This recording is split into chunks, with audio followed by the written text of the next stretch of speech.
All right, so today we're going to look at some of the homework problem of the chapter 9. So the chapter 9 we separate into 2 weeks.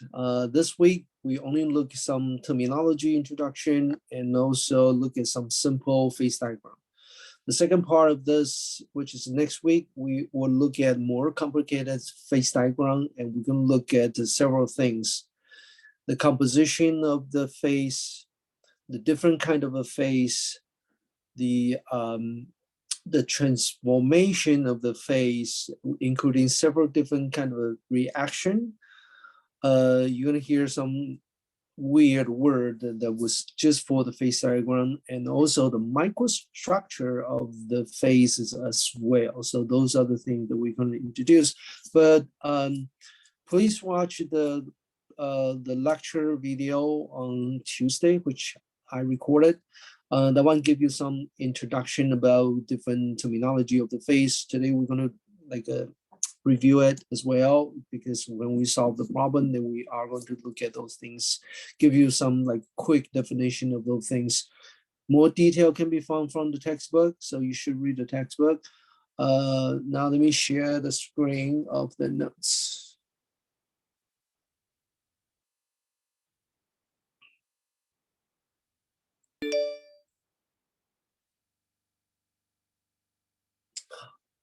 Okay, so can you guys see my notes? Yes. Yeah. Yeah. All right. First of all, I want to say I set the system so you can actually have 10 attempts. I don't know why they couldn't work, even though I can still see it. My system is 10 attempts, but somehow I see all of you can only do 3 attempts. So what I'm going to do to make up this situation is that I'm going to drop 2 lowest homework score from your homework. So there's you probably at the end, you probably will have maybe 12 homework set, then we're going to drop 2 of them. So we're going to draw 2 lowest score of your homework attempt. For this homework, then you're going to have 2 parts. So the first part here is just cover the first 10 sections of this chapter 9. So let's look at some of the problems here. Some of them are very similar. So I just want to talk about one of them, and you can read it by yourself. The first topic about the phase diagram in this chapter will start with the solubility. So why do we study the phase diagram? Well, the phase diagram tells us how the object can change its phase. Where the phase doesn't really just mean that you change from a solid into the liquid, into the gas. You can also have a different kind of solid that will still count as a different phase. So when you watch the video that I recorded previously, that one will tell you what we mean by the phase. So the phase is portion of the substance that has very uniform physical and chemical property. That is called the phase. So even though you have 2 different solid solution, but because of the composition of the 2 solids are different, then you might have different 2 phases because their property will be different. Then we will call these 2 or different phase. And because we're looking at the solid solution, which is that you have 2 different solids that you want to mix them together. And that's what we call the solution. Now, one of them is going to be the solute and the other one will be the solvent. Usually the minor atoms will be the solute and the larger portion will be the solvent. But how much can you actually dissolve? It depends on the solubility. So we start looking at the solubility, and because this will determine how much of the composition can be dissolved into the other, a host atoms. The phase diagram can tell you that. So let's look at the first problem here. The first problem is looking at the maximum solubility of a phase diagram where you have two different metals. The first metal is copper, the other one is the silver. The Ag is the silver. Most of this homework problem, you have to look at the figure. If you do it online, they give you a link. If you are using the textbook, they have to open book to look at which figure they should use. This one is looking at copper and silver. So you look at 9.7, which is the copper and the silver. Okay. Now, I'm not going to use this one to tell you how to solve this problem, but I'm going to use the other one. So I give you the idea that you solve the problem by yourself. This problem that I'm showing you is another phase diagram. As you can see on the screen now, this one here is the lead and the tin. The phase diagram at the bottom represent the composition, and be careful what they wrote at the bottom. They wrote this one is the percentage of tin, the SM, which means the number represent how much of the weight percentage of the tin in this composition. Over here is the 0, over here is 100. So on the right-hand side, you have 100% of tin. On the left-hand side, you have 0% of the tin, but then you have 100% of the lead. So very left is the lead, or very right is the tin. In the middle will be the portion, some of the portion be the lead, and some portion will be the tin. Alpha here and beta here represent the solid solution.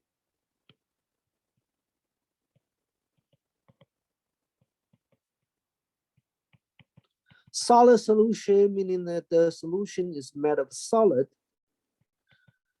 And what's the difference of these two is the alpha is the lead rich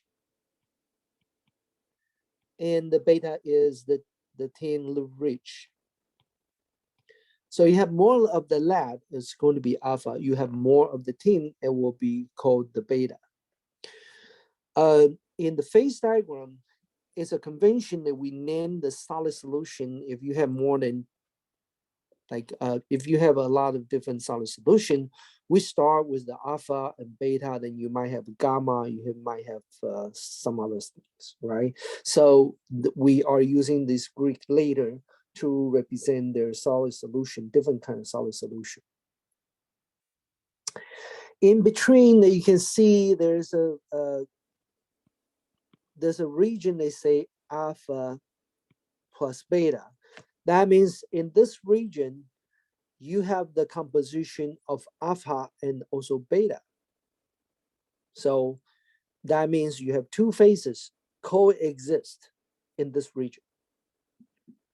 The alpha will have more of the lead, then the beta will have more of the tin. So these two different things mixed together. Professor, do you mean the region under the graph? This region, this whole region, okay, yeah, going to be alpha plus beta.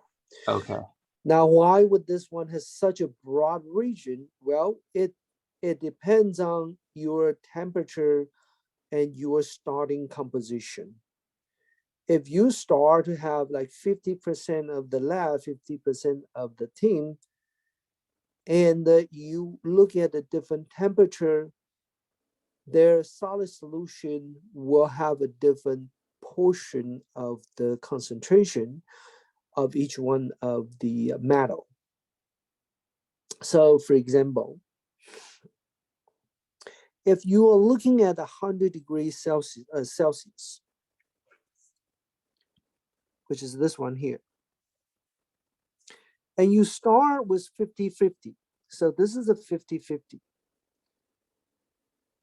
100 degrees Celsius, 50-50 is at this location. This location tells you it's going to be composed by alpha and beta. Let me just use different color to represent it. If we use like a microscope, and we look at the solution, then we see, you know, part of this is like this one, and there's another part which is like this one here. And they're all solid solution, but they're, if you look at microscope, their structure is different. And then mixed together. And what we call alpha is the solid solution lead rich. So this one has more lead. And this one has more tin inside of the solid solution. But can we know how much percentage that is? Well, by looking at the phase diagram, you can find out how much of the tin and how much of the lead in each one of this composition. And the way to know this is that you look at 100 degrees Celsius here, and you can see the line is going to intercept with the red line already on this phase diagram. So one is at this location, one is at this location. These two locations tells you the composition of each one of the solid solution. It tells you what is the composition of alpha solution, what is the composition of the beta solution at that temperature. So if you look at the 100 degree here, and you draw a vertical line goes down here, this is your 10, this is your 5%, approximately. So what that tell you, the 5% is, in the alpha one, you have a 5% of the tin, then you have a 95% of the lead. On the other end, you look at this diagram, you see the beta one, which is very close to 100%. Let's just say like 98%. This will be 98% of the tin and 2% of the lead.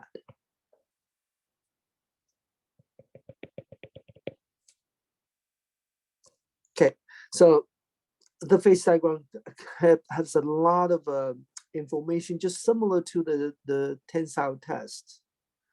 Well, speaking about the tensile test, the last exam, a lot of you didn't get, you know, like full credit for the tensile test. I don't know why is that, but that is one of the important tests, and the graph itself carry a lot of information.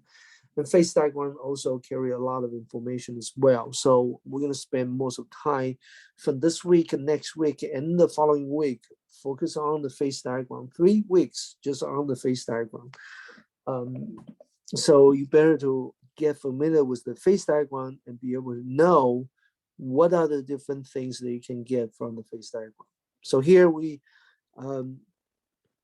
talking about this one. Just want to tell you, you know, like what this line tells you and how do you find those information. The red line that over here, which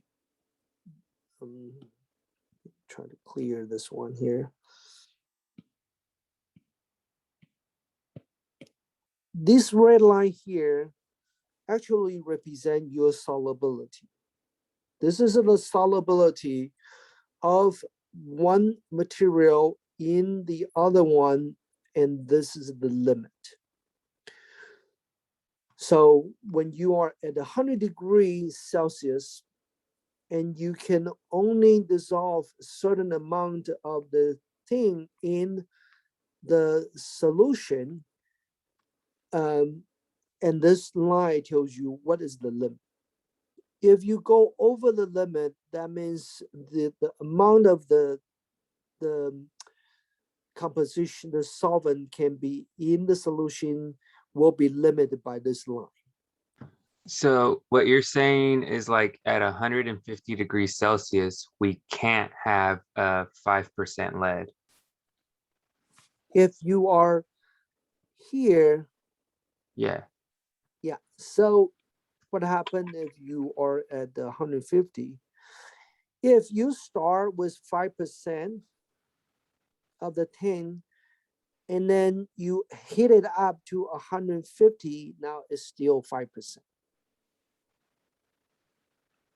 That means your solid solution only have 5% of the tin, and you can still be 5% of tin and 95% of the lead.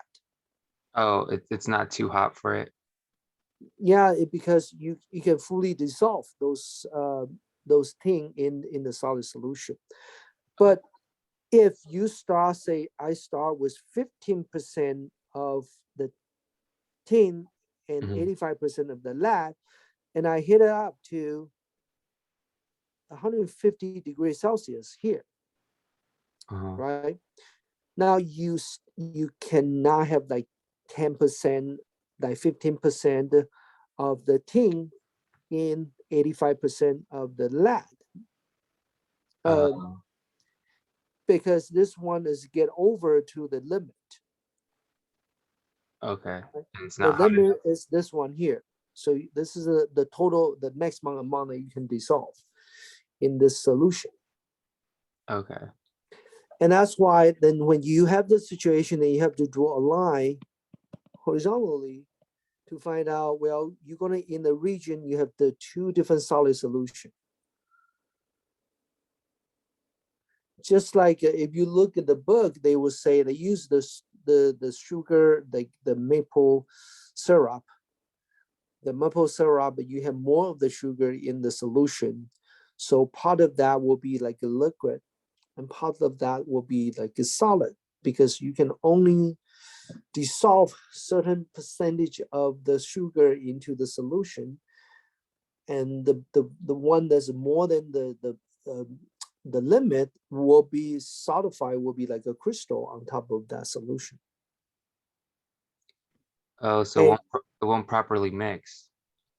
yeah, so you can think about the alpha is the sugar, like a sugar solution, but then beta are the sugar crystal on Um, top of the solution, okay.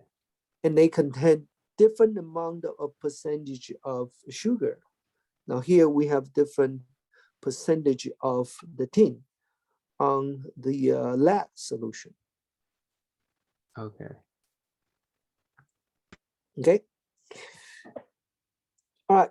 So so I give you this as an example. So if you say this, we wanted to find the solubility, then you look at the temperature, and let's say we use 150 degree as the temperature. We try to find what is the maximum solubility, but we're looking at, because we're looking at the lead and the tin, let's say, what is the lead in the tin? If the lead in the tin, then you're going to look at this one here, because lead in the tin, meaning tin is the solvent, and the lead is your solute, will be your the tin is the host metal. Okay, so this will be the lead in tin. Over here, this line here represent is going to be the tin in the lead.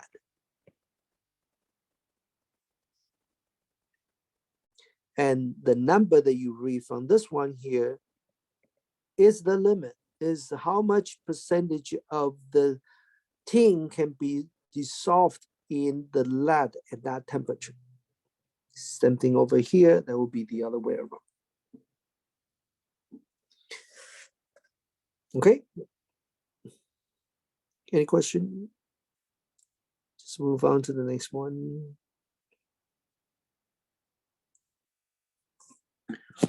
Okay, the next one is very similar to the previous one, and you are looking at another kind of a phase diagram.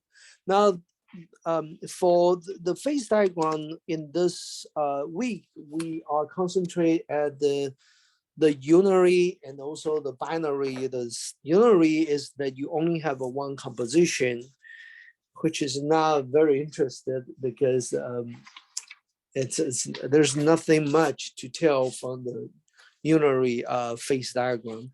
The most famous one is the water. So if you look at the book, they will give you the example of water being able to be like ice, and also the water, and also the steam. The one uh, which carry more information is like this one here.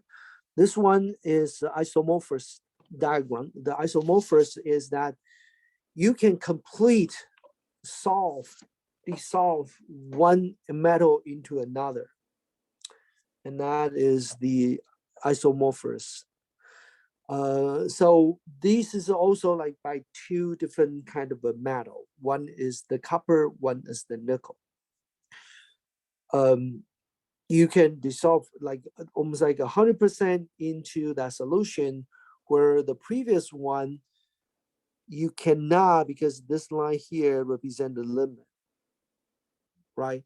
But this one you can actually do it. On the very left hand represent like 0% of nickel. So this is a pure copper. And this one is the pure nickel at the very end. So the temperature they wrote at here, 1085, represent the melting point of the copper. Why this is a melting point? Because at the bottom of this curve represent is going to be the solid state. On the top of here is called the liquid state. So in between these two lines, this region is the situation. You have both kind of phase coexist. The two phase are the alpha phase, which is a solid solution phase, and also the liquid phase. So it's alpha plus L. And this point here represent pure copper, and you either going to be solid or you are going to be a liquid. So over that limit is going to become a liquid, which is what we call the melting point. The melting point represent that you change the phase from solid into a liquid. Same thing over here on the right hand side, you have the melting point for the nickel. Okay, that tells you the melting point just by looking at ends. There's some terminology in our video that we told you.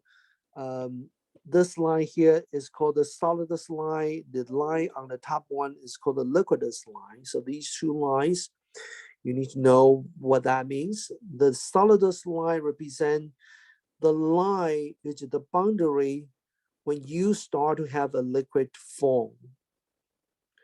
So it's either you become a solid or you become a solid with liquid.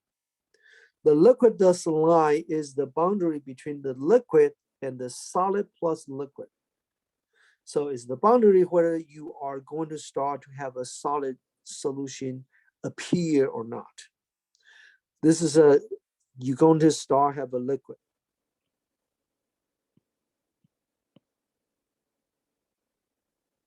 Right? And the liquidus line is that you are going to have a liquid, you start to have the solid appear. Okay, so these two lines represent the line of the boundary of these two different phases. They are like the equilibrium point between the liquid and also the solid. So this problem, we wanted to know how many kilograms of the nickel must be added to this amount of the copper to yield a liquidus temperature of 1200 degrees Celsius. Okay, so how do you find this? Well, because this one is in the region which is in between, and they tell you the amount of the copper. The bottom here represent the weight percentage. So you need to know the total weight in order to find the composition. But then you have to know, well, if I look at the temperature, what is the composition and what is the composition that we should use to find out the solution. So look at the 1200 is this one here, and you draw the line, you're gonna go across two lines here. The top one is the liquidus line, the bottom one is the solidus line. So they are asking about the liquidus temperature. So liquidus temperature is the interception here. Then you draw a vertical line to find out what is the composition at that temperature that is going to be a liquidus. So for example, this one probably is about like 22%. If this is a 22%, that means just from graph,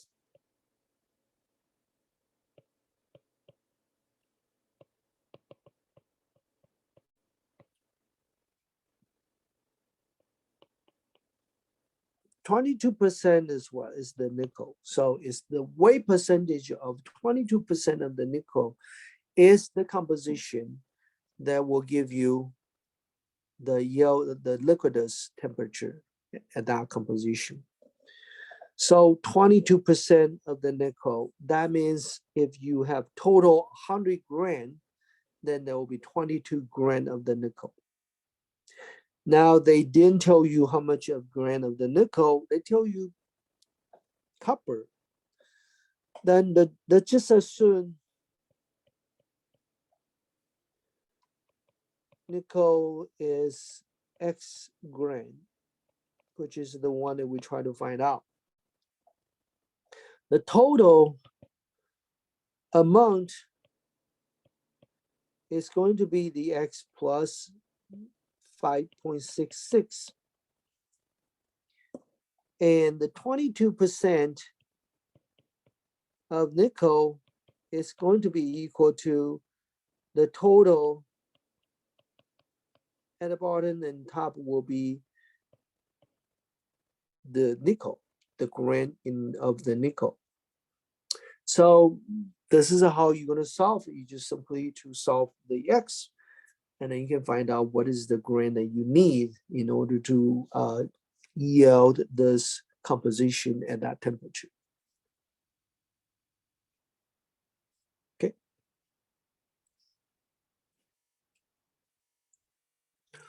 All right, the next one we're going to look at is very similar to the previous one. Again, you're looking at a copper and nickel, and they give you the composition. The composition is 70% of nickel and 30% of the copper. You slowly heat it up to a temperature of 1300. So this one is more like identify several things from the graph. Let me just bring down the graph here. So here's the graph. Okay, here's the graph. And then the thing we want to find out is what is the temperature that you start to have the liquid appear? Well, I think we should look at this problem first. Let me try to copy this graph to the bottom problem so we can look at both things at the same time. So first thing you do is that you start with the composition that they give you. The starting composition that they give you is 70% of the nickel and the 30% of the copper. Okay, I'm copying the figure now, so wait for a minute that you will see it appear. Okay, 70% nickel when 30% of copper. Here is the pure copper, and the percentage is in nickel, so 70% is around this over here. And this is the composition that you start with.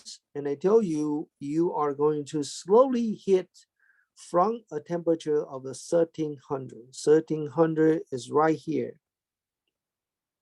So you are hitting up from this point. When you hit up, you go straight up, right? So they wanted to ask you, what temperature does the liquid phase will form? What is the line to represent that you're going to start to have a liquid phase star? Would it be right above the solidus line? So like, Yeah. Yeah, solidus line is the line that you are going to start to have a liquid from the solid. That is the equilibrium point between just purely solid into a transition of the solid with the liquid. So yes, that is correct. Then you look which point, that would be this point, then you have to do an estimation. Now this Ch9 textbook has a very good benefit is they give you some kind of an interactive graph if you can find it. You can actually read it from the online, and it'll give you more precise number. If you look at this graph, it's hard to give you a precise number. You have to do an estimation. You can make it larger and larger enough, then you do an estimation. I would say this probably like a 1300 maybe, and 10 maybe 10 degree 1310 Celsius. But that is the point. This is the point you're going to find the temperature. The second question asks you about the composition of this liquid phase. What does that mean? We are going to talk about the microstructure. So the microstructure, when we talk about microstructure, we normally just draw a picture to represent what the microstructure will looks like. If you use the microscope and you take a sample of this position, which is the position right in between these two lines, and it's composed by liquid and the solid solution.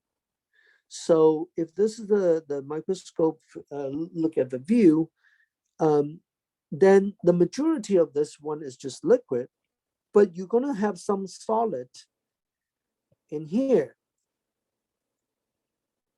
Now, how much percentage is going to be solid, how much percentage of the liquid will depends on your position. If you start just right at this point, then you just start to have a liquid. That means if you look at here, the microstructure of that is that the majority of this is the solid.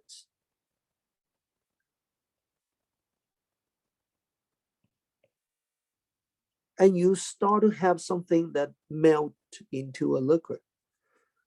But when you get higher and higher, more and more solid will dissolve into, actually it's not dissolved, it's going to melt into a liquid.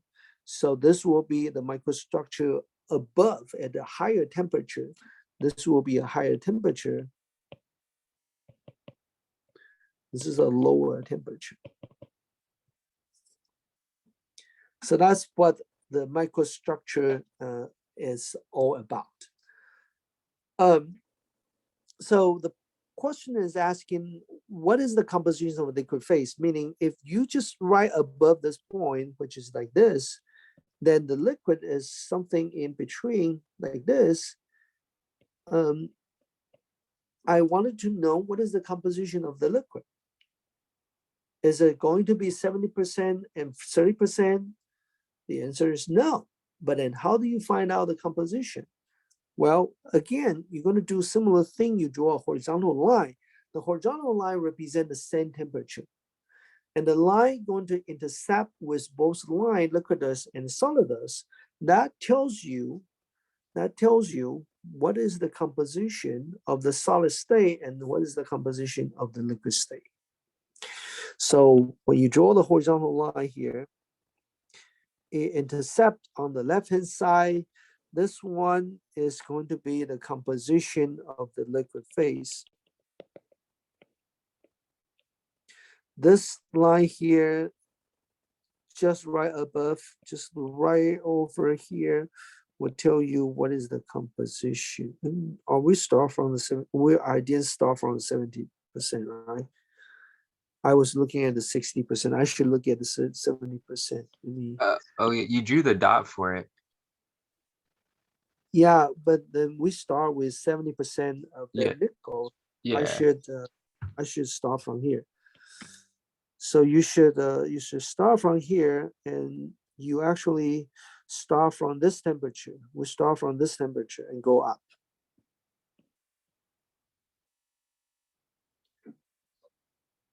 So this point here is the point that you start to have a liquid phase to appear, and you draw the horizontal line at here. This one tells you the composition of the liquid phase. And the right-hand side is the solution, solid solution phase composition. Okay. The number 3, what temperature does complete melting of the alloy occur? And that was the things that we told you before. What is the point that tells you the melting point? The complete melting of the alloy. It's not looking at the pure metal, is looking at the alloy. The alloy is the 70% and 30%. So complete is the temperature on the liquidus line, right? You continue go up at over this point here, everything will become liquid. And you read the temperature. And what is the composition of the last solid remains prior to the complete melting? How do you know the composition of the little, if I draw a microstructure of this one here, that is that I only have the little small dot, which is the remain of the solid. It's almost going to be dissolved. And that is the composition of that is that you have to draw, the horizontal line, and this one will intercept it here. That is the composition of the alpha particle here. This is the alpha particle here. So if you want to find the composition of the liquid, you look at the liquidus line. If you want to find the composition of the solid, you look at the solidus line. Okay. So the answer to D would be alpha, right? Where alpha's at? Yeah, you look at the alpha. Alpha is the solid. Okay. L is the liquid. Yeah. All right, 9.14 is very similar, so I'm going to skip that one. If you know this one, then you should be able to solve that one. Okay, what happened to this? I think I tried to draw the line on this picture. Okay, the next one is one of the calculation they have to do for this chapter, which is about the lever rule.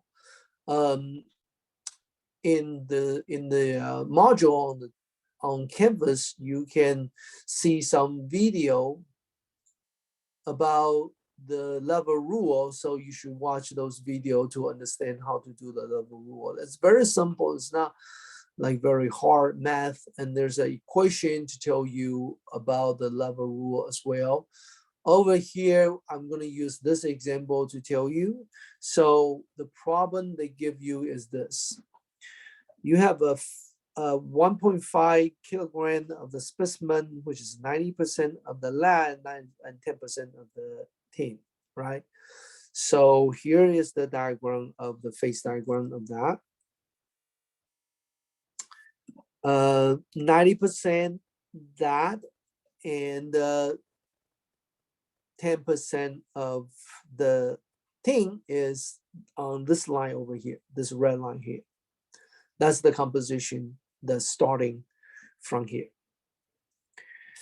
and you hit it to 250 degrees. So 250 degree, let's move this one to 250 degree. The 250 degree will be around here.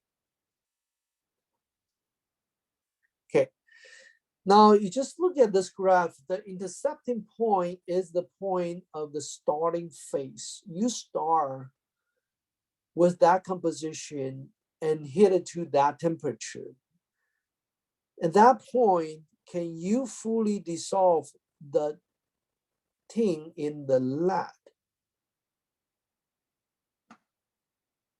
And the answer for that is yes, because it's full, it's only one solid solution. That solid solution is called alpha.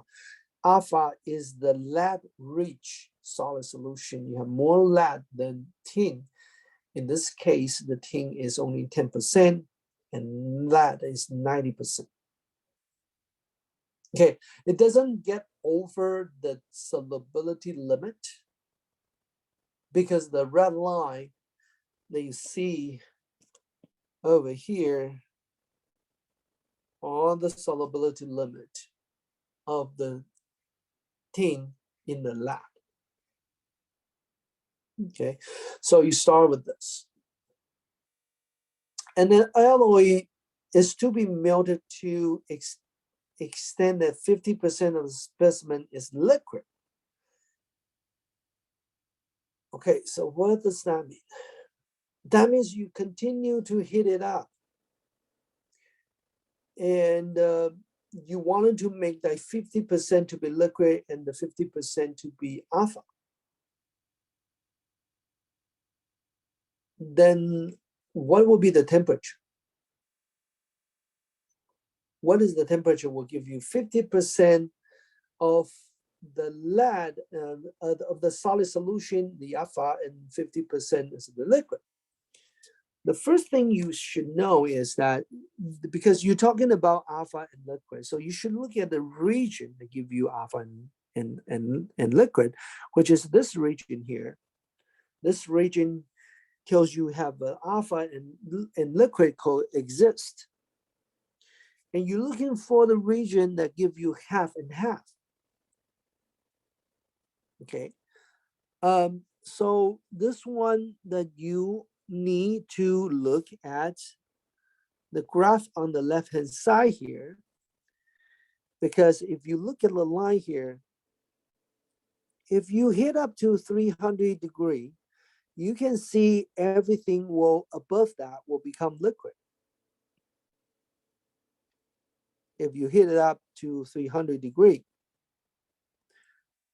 And what is the limit that you have all the material to be alpha?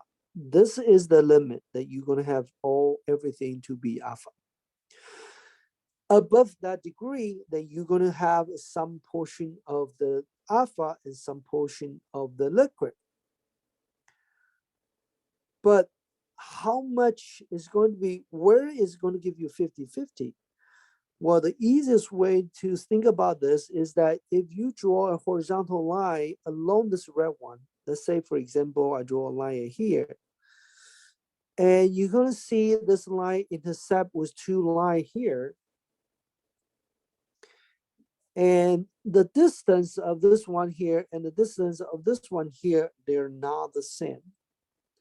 They're not the same tells you one side is going to be has the more portion, the other side will have less portion. If they are equal lengths, that means they're going to have the same percentage of the weight percentage, then that is the place that you're trying to find out. So you have to, in this case, if I draw a line like this, it's not going to give me 50-50, meaning the equal lengths on the right and on the left. I have to actually move this line, go up a little bit, such that I can find a place I'm going to have the same amount to the left and same amount to the right. And maybe this is the point because maybe a little bit higher, but this is how you are going to do it. You have to find a position, you have to do like try and error in order to find out where is the exact location that you can have half and half, which is equal length on the right and equal length to the left.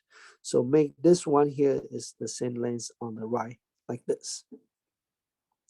This has to do with the lever rule. So the lever rule will tell you the segment, the length of the segment represent the weight percentage of each of the face. And in the book, they will write this like a W, alpha WL. That means the weight percentage of alpha and weight percentage of liquid. The problem here wanted us to find where is the position. You have 50 weight percentage of the alpha, you have 50 percentage of the liquid. And the way to find it is simply just move the horizontal bar along this vertical line to find where you're going to have the same length of the segment to the right and same length to the left.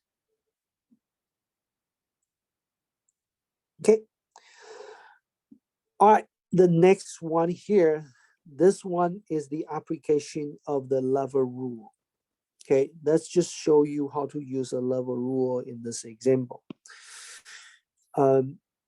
This one, they tell you how much tin that you have to add to 1.5 of the specimen meaning the total of this solution at the 1250 degrees Celsius to achieve this state. 250. So now 250 is the line, is the green line that we show you at here. Let me change the size of this graph so we can line this one up exact at that position. Okay, so that is the 250. I wanted to have 250 degree, but I also wanted to have a 50-50 of the percentage. Well, no, we want what?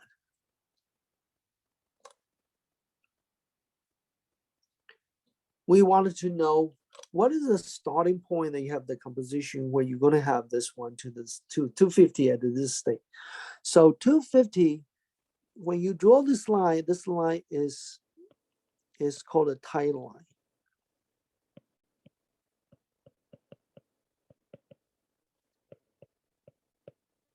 Tie line is a line with the same temperature. Okay, the horizontal represents the temperature that has the same temperature. Now, this temperature, this tie line is going to intersect with 2 points here. 1 point is on the left, 1 point on the right. These 2 points represent the composition of the face alpha and face L. This represents the composition of L. This represents the composition of alpha at that temperature. How do we read that composition? You draw the line vertically, go down. This is the percentage of alpha. And same thing over here, you draw the line going downwards. This is the percentage of the L. Okay, and then you can read this, right, by the graph. Once you read this, then you can use the lever rule to find what is the starting composition, meaning where do I start with? Or am I start from here, or I start from here, or where I start from here? You can use the lever rule to find out.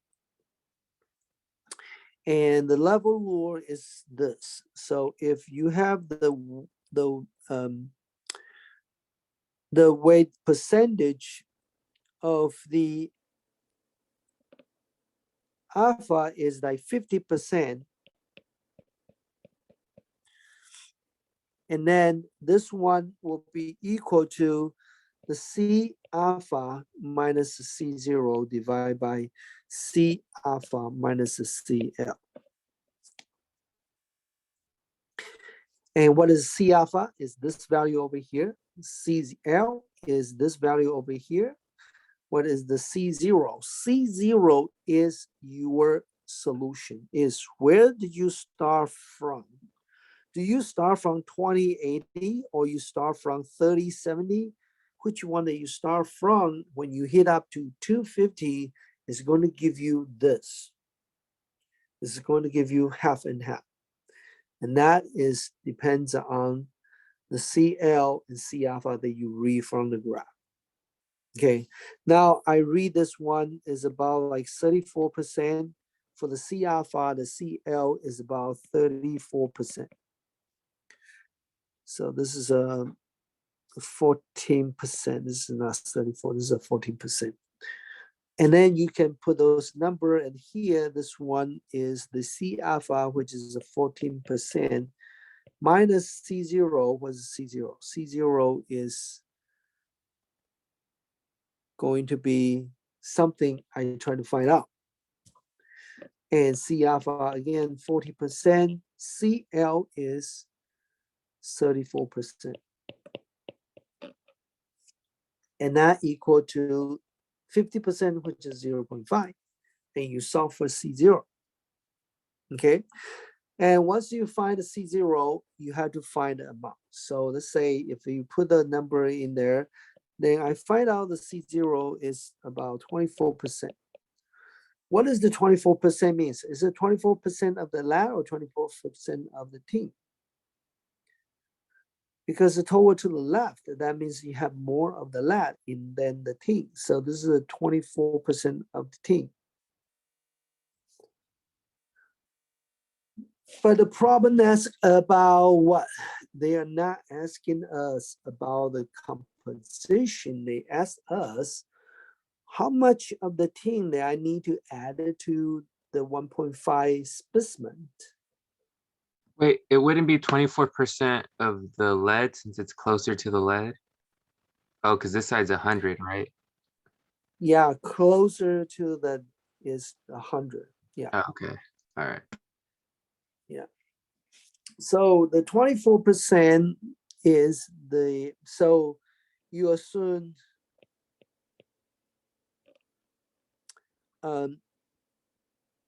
you have the amount of the team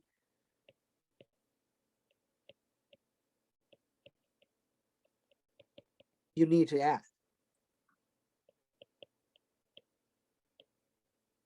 Okay, so that's the amount that you need to add into this. And they give you 1.5 of the specimen, right?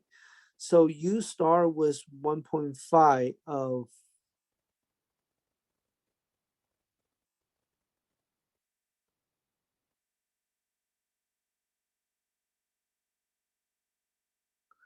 of what?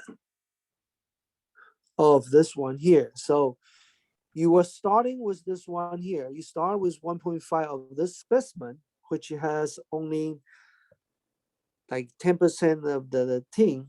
Now you wanted to change it to 24%. How do you make it into 24%?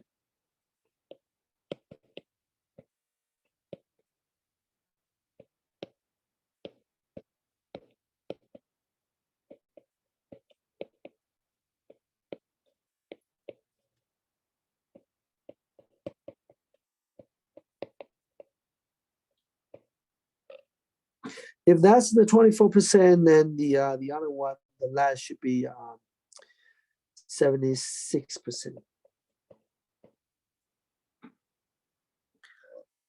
Let's just say we need to add X amount, which is the X gram of the material into there. And originally, we already have a certain amount of the team. So the total team that we have is going to be the amount that we add into plus the one that we already have. The amount that we already have is 1.5 kilogram multiplied with the 10%, because the starting material is this. So I have 1.5 kilogram times the 10%.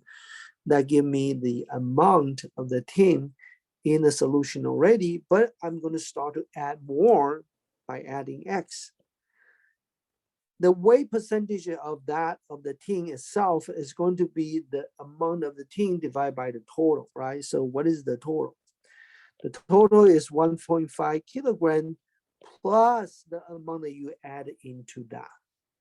So it's now 1.5 because you add more material in there. So the denominator also has to increase by X amount. And the goal is to get 24%. So you use this equation, you solve this, then you can find a solution for this one.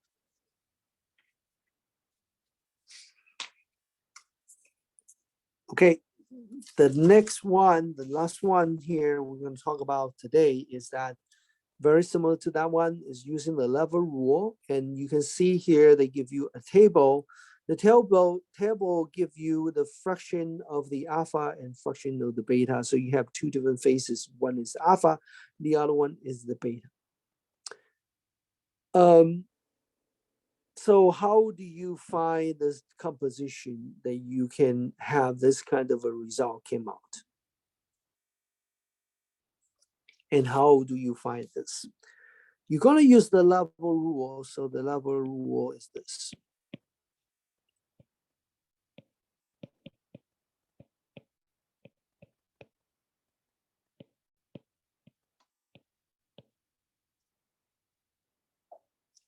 Okay, this is a level rule. So you need to know what each one of the C represent. The C represent the weight percentage concentration. C alpha represent the alpha phase. C beta is the beta phase. Well, previously we are using L because it's solid and liquid. Now here we have both are solid. Okay, they are all solid solution, but they have different composition. And your goal is to find the C0. So your goal is trying to find the C0. They give you this and this. What does that mean? That means the W alpha, this one is the W beta. Now, one thing you need to know, if you find out W alpha, you don't need to find the W beta by using the same equation, because if you sum all together, alpha plus beta should be equal to 1.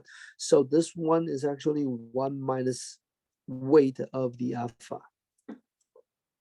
So if you use the equation to find a solution, then you will be able to find both the solution of the C0. Now, how do you solve this? Why do they give you two different compositions? Well, so this number represents of what? This is the W alpha. Okay, so if you use, I just use one equation to show you. This is the W alpha, which is 0.57. Now, what about the right-hand side? What is the C alpha, C0, C alpha, and C beta? The C0 is the starting composition, that you start with the composition of 60% of the A. So you are going to use the percentage of the percentage of the A to be in this equation. And that's 0.57. So this one here is your starting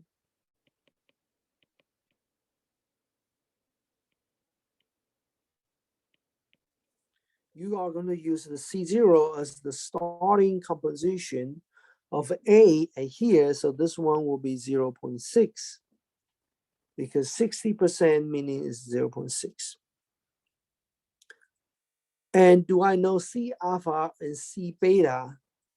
I didn't give you a graph. If we give you a graph, then you can read from the graph by knowing the temperature. But over here, they didn't even give you the temperature.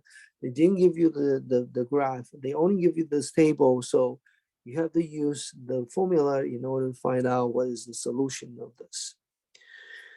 Your C alpha and C beta in this equation are unknown.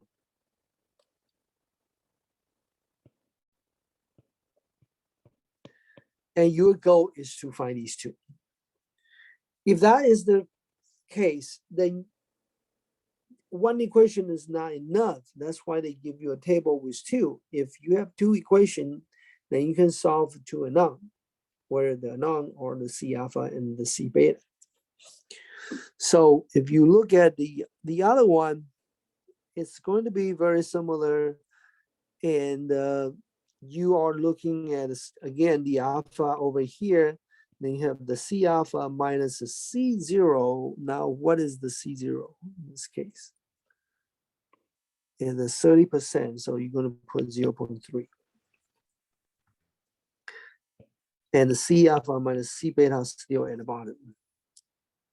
Okay, and we don't know C alpha and C beta. That is why you try to solve in this problem. So you use the table to get one equation at the top and the one equation at the bottom. This one equal to 0.14. Then you two equation with two unknown, then you can solve them. You solve the two unknown, that will be the solution for this problem. Okay, question about this? All right, this is the review of some of the homework problem, and I hope that you will get familiar with the phase diagram, because as I said, we're going to look at this very much, so till the end of the 13th week. So your next exam is going to heavily depends on the phase diagram, so don't push it back, just get started. And we will see you on Friday. We're going to do a lab. All right, Professor. See you tomorrow. All right. Have a good day. See you. Thank you.